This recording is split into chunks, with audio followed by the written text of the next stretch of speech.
ബഹുമാനപ്പെട്ട പ്രിൻസിപ്പൽ, അധ്യാപകരെ, കൂട്ടുകാരെ, എല്ലാവർക്കും ക്രിസ്തുരാജന്റെ തിരുനാൾ മംഗളങ്ങൾ നേരുന്നു.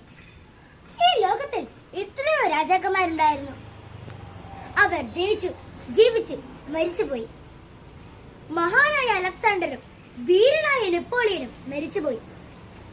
അവരെ ആരും ഇപ്പോൾ ഓർക്കുന്നില്ല. പക്ഷേ ഒരു രാജാവ് മാത്രം ഇപ്പോഴും നമ്മുടെ മനസ്സിൽ ജീവിച്ചിരിക്കുന്നു. അതാണ് ക്രിസ്തുരാജൻ. ആ രാജാവിന് മരണമില്ല. അത് രാജാക്കന്മാരുടെ രാജാവാണ്. കാൽത്തരത്തിൽ പിറന്ന് കാൽപ്പെരയിലെ കുരിശിൽ മരിച്ച് 3-ാം ദിവസം ഉയർത്തെഴുന്നേറ്റ് ഇപ്പോഴും നമ്മുടെ കൂടെ ജീവിച്ചിരിക്കുന്നവൻ. ചരിത്രത്തെ രണ്ടായി തിരിച്ച മഹാനാണവൻ.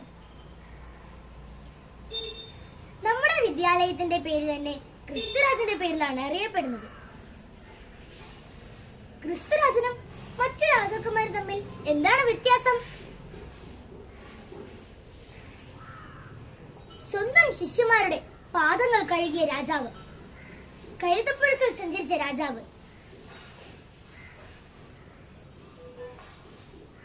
ശത്രുക്കളെ പോലും സ്നേഹിക്കാൻ പറഞ്ഞ രാജാവ്, അവസാനം സ്വന്തം രക്തം പോലും മറ്റുള്ളവർക്കായി ചിന്തിയ രാജാവ്. അതെ, ഈ രാജാവ് നമ്മുടെ ഹൃദയത്തിലും നമ്മുടെ കുടുംബങ്ങളിലും നമ്മുടെ രാജ്യങ്ങളിലും ഭരിക്കട്ടെ. എല്ലാവർക്കും ക്രിസ്തുരാജന്റെ അനുഗ്രഹങ്ങൾ നേരിക്കൊണ്ട് എന്റെ വാക്കുകൾ നിർത്തുന്നു. ജയ് ക്രൈസ്റ്റ്. നന്ദി.